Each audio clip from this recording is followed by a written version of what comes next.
Hey everybody, Juan Ortega here, your business coach, and here's today's idea of the day. So, what I wanted to provide you with today is one of the tips that I have around email marketing. Email marketing is still one of the most effective ways to market your business, especially if you are constantly building your list and keeping it fresh and interesting and clean and providing them with value. So, email marketing from a cost versus a return is still one of the best ways to get new clients and keep the clients you have. Okay, so let's look at the first tip that I have here for you today, which is all about segmenting your list. And I want to talk to you about the 6 different buckets. Okay, so here's a concept that we've talked about before, but I want to present it in a slightly different way. So you have 6 buckets. The first bucket is what we call the suspects. Okay, now when I say a bucket, what I actually mean is a list in your CRM. Okay, so you're going to have a total of 6 lists or 6 buckets filled with different people in it. Okay, now I do also want to say that sometimes a person can be in 2 buckets, but for purposes of this exercise, you want to keep them in one. So the first bucket is what we call suspects. So a suspect might be someone that you're interested in working with you, but they are not necessarily aware of you, interested in you. They haven't raised their hand or asked for any information, right? So this is more someone that you're targeting, okay? So you could have a list filled with people that you've made a connection with at one point. They've given you their email, but they've expressed no interest whatsoever. That brings us to the next bucket, which is what we call prospects. So, prospect is someone who has at one point expressed interest, wants to learn more, may want to get together with you, but is really not, hasn't taken that first step. Okay, so this is truly our list of prospects. The next one is now what we call shopper. And a shopper is someone who's purchased from you at least once, maybe only once, or is infrequent in their shopping habits with you. So it's either someone who bought once and never came back, or randomly buys from you, but it's not a shopper that you can count on. It's not someone that you see consistently. Your next list is what we call a customer. Now, a customer is someone who basically does business with you in a frequent basis, who's done business with you many times, and you can expect them to see them time and time again.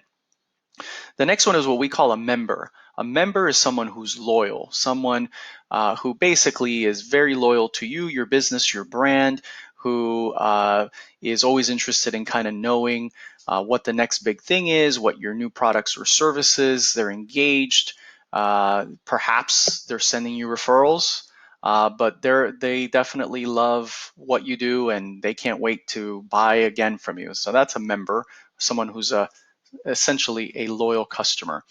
And then finally, you have an advocate. And an advocate is definitely someone who's sent you some referrals, someone who's actually going out there to the world, communicating how amazing you and your business are. They've left you a testimonial or a review, either written or in video. They've sent you referrals. And of course, they're a customer, and of course, they're a member and a shopper and everything else. So, really, the goal is to fill your business and to convert as many people into an advocate as possible. So, here's the lesson. The lesson, now that you understand the 6 different buckets, is the biggest mistake that I see business owners making from an email perspective is they have one list, and that one list basically goes out, it includes everyone in that one list, and they're sending out one message for everyone. But if you think about it, each of these buckets or the people inside of them are in a different stage. They're in a different relationship with you. It would be like sending a birthday card to your mom, dad, brother, sister, spouse, and friend and coworker and writing the same thing. That would be kind of weird. Well, that's what most business owners do with their email blasts. They say the same thing even though you have a completely different relationship with the people that are receiving that. So the best way to do email is to create the 6 buckets, segment your list, put the right people in the right bucket, and then create a custom message. So yes, what I'm insinuating here is that you're going to need to send out 6 email blasts instead of one, but here's what's going to happen. It's going to completely transform your email marketing, and it's going to make it a lot more effective, right? Because what you say, how you say it, when you say it, and what you're offering that person should be completely different. So my advice to you is start having a more detailed and appropriate conversation, recognize what stage people are in, and stop doing lazy email marketing. Thanks for watching, and I hope you enjoyed today's idea of the day.